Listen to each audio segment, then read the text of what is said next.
இந்த கூட்டு உருவாக்கப்பட்டது என்பது எனக்கு தெரியவில்லை.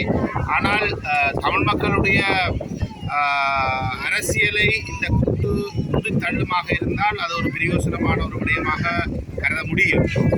ஆனால் இந்த கூட்டமைப்பிலே இருக்கக்கூடிய வேறு கட்சிகள் கடந்த காலங்களிலே தமிழ் மக்கள், குறிப்பாக முஸ்லிம் கட்சிகள் கூட தமிழ் மக்களுடைய உரிமை போராட்டத்துக்கு அவர்கள் ஆதரவாக தொடர்ச்சியாக செயல்பட்டவர்களாக இருக்கவில்லை என்பது ஒரு வரலாற்று ரீதியான ஒரு கசப்பான உண்மை.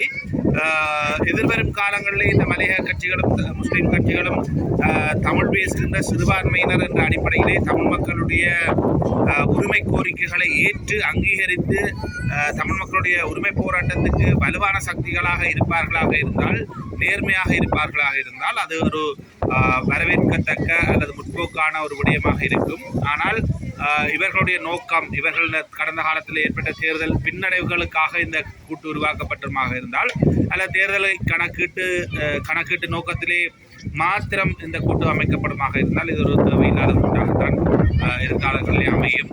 ஆனால் எங்களுடைய தரப்பு, தமிழர் தரப்பு இவ்வாறான ஒரு கூட்டுகளுக்கு ஊடாக பாராளுமன்றத்திலே அதனுடைய பலத்தை அதிகரிக்குமாக இருந்தால், தமிழ் மக்களுடைய குரலை, தமிழ் மக்களுடைய பேரம் பேசும் சக்தியை, தமிழ் மக்களுடைய உரிமைக்கான போராட்டத்தை வலுப்படுத்துமாக இருந்தால் அது வரவேற்கத்தக்கதாக இருக்கும். குறிப்பாக இந்த விடயத்தில் வடக்கு கிழக்கிலே கட்சிகளுக்குள்ளே ஒரு ஒற்றுமைப்பாடு இல்லாத நிலையில் இந்த ஒற்றுமைப்பாடு ஒரு அரசியல் நோக்கர்கள் விமர்சனங்களை முன்வைத்திருக்கிறார்கள்.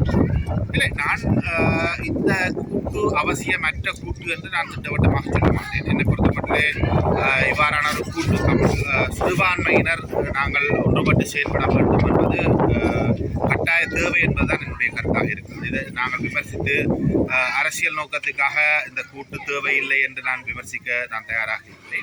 என்னை பொறுத்தமட்டில் என்னுடைய தனிப்பட்ட கருத்து, இவ்வாறான கூட்டுகள் நாங்கள் பலமடைவதற்கு, சிறுபான்மையின மக்கள் இந்த நாட்டிலே பலமடைவதற்கு ஒரு சந்தர்ப்பத்தை கொடுக்கும். ஆனால் இந்த கட்சிகளுடைய கடந்த காலங்கள் எங்களுக்கு நம்பிக்கை இனத்தை தருகின்றது.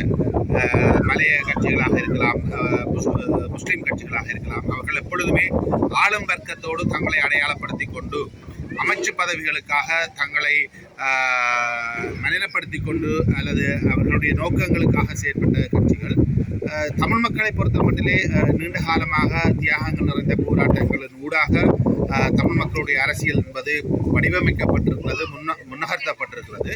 ஆகவே இந்த ரெண்டு தரப்புகளும், மலைய தமிழ் கட்சிகளாக இருக்கலாம், முஸ்லீம் கட்சிகளாக இருக்கலாம், அவருடைய கடந்த கால செயற்பாடுகளுக்கும் தமிழ் மக்களுடைய தேசியவாத போக்குக்கும் ஒத்துப்போகாத தன்மை அல்லது முரண்பாடான தன்மை ஒன்று கடந்த காலங்களில் இருந்திருக்கிறது.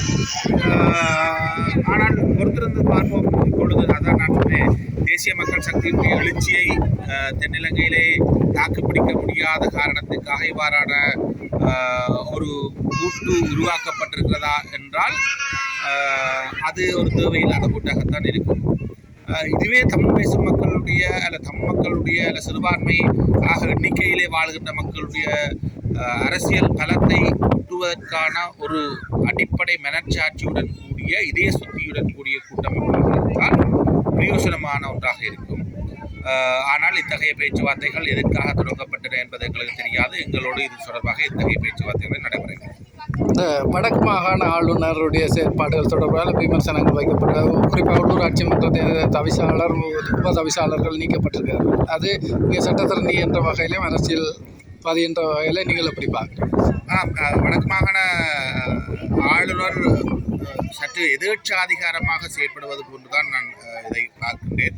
குறிப்பாக கிஷோர் என்னுடைய விவகாரத்திலே அவர் எல்லை தாண்டி தன்னுடைய அதிகாரங்களை துஷ்பிரயோகம் செய்திருக்கிறாரோ என்ற ஒரு சந்தேகமும் எழுகின்றது. ஏனென்றால் ஆளுநருடைய கருத்தை விமர்சிக்கிறதுக்கு ஒரு உள்ளூராட்சி மன்ற உறுப்பினருக்கு உரிமை இல்லை என்றால் வேறு எவர் விமர்சிக்க முடியும் என்கின்றது என்னுடைய கருத்தாக இருக்கிறது. ஆகவே ஆளுநருடைய தலையீடு என்பது தன்னை ஒரு சர்வாதிகாரியாக நினைக்கின்ற அல்லது சர்வாதிகாரியாக சித்தரிக்கின்ற சர்வாதிகார போக்கு மிக்கதாகவே தென்படுகிறது.